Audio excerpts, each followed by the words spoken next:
सभी साथियों को नवोदय। आज हम लोग जानेंगे कक्षा 12वीं के मैथमेटिक्स में वेक्टर के एक महत्वपूर्ण सवाल जो बोर्ड परीक्षा के लिए महत्वपूर्ण है। तो ध्यान से देखिएगा, सवाल हुआ क्या है, vector A plus vector B into vector A minus vector B equal to आपको सिद्ध करना है ए का स्क्वायर माइनस बी का स्क्वायर। तो वीडियो का अंत तक आप जरूर देखिए, आपको पूरा बात समझ में आएगा। देखिए यहाँ पर सॉल्यूशन लिखिएगा, दिया गया फलन है, यहाँ पर वेक्टर ए प्लस वेक्टर बी है into vector A minus vector B equal to क्या है, ए का स्क्वायर माइनस बी का स्क्वायर है।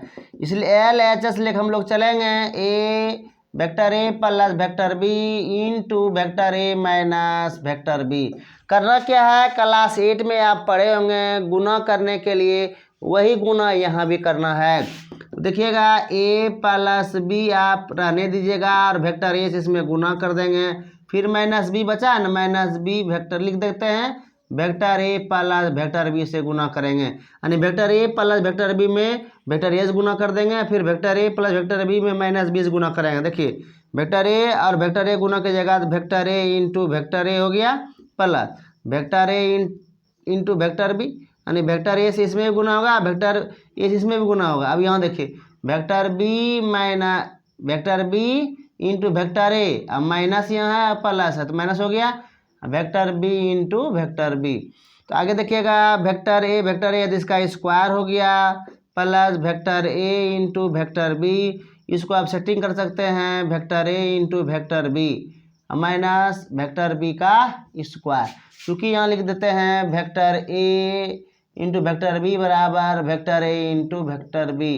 देखिए vector A into vector B बराबर होता है वेक्टर बी इंटू वेक्टर ए लिख सकते हैं। तो देखिए यह दोनों आपस में कट गया, क्यों यह प्लस और यह माइनस में है। देखिए इसका होता है ए का स्क्वायर, ये हो गया बी का स्क्वायर बराबर हो गया आर एच एस प्रूव्ड। यहाँ पर समझिएगा वेक्टर ए का अगर मोड का स्क्वायर हो तो इसका ए का स्क्वायर होता है, और वेक्टर बी का मोड का स्क्वायर हो तो खाली बी का स्क्वायर होता है। इसको आप ध्यान रखिएगा। तो यहाँ पर क्या था, वेक्टर ए plus vector B into vector ए माइनस वेक्टर बी का गुना करिएगा। अच्छा सा आप गुना करने के बाद जो हल आएगा वो ए का स्क्वायर माइनस बी का स्क्वायर ही आएगा, क्या नहीं आएगा। इसको गुना कीजिएगा तो vector A dot vector A, इससे इसमें गुना कीजिएगा vector A dot vector B, इससे इसमें गुना कीजिएगा vector B into vector A, इससे इसमें गुना कीजिएगा vector B into vector B. इसका हो गया इसका स्क्वायर, इसको जैसे लिख दीजिए, इसको उल्ट मतलब क्या है क्रम विनिमय से अलग कर लिए, यानी पहले वेक्टर ए वेक्टर बी, कोई फर्क पड़ने वाला नहीं है कि डॉट में कोई अंतर नहीं होता है। फिर बी डॉट बी जो है इसका वेक्टर बी का स्क्वायर हो गया, इसका मान इतना हुआ और इसका मान इतना, ये दोनों कट गया। तो यही आपका क्या हो गया, प्रूफ हो गया।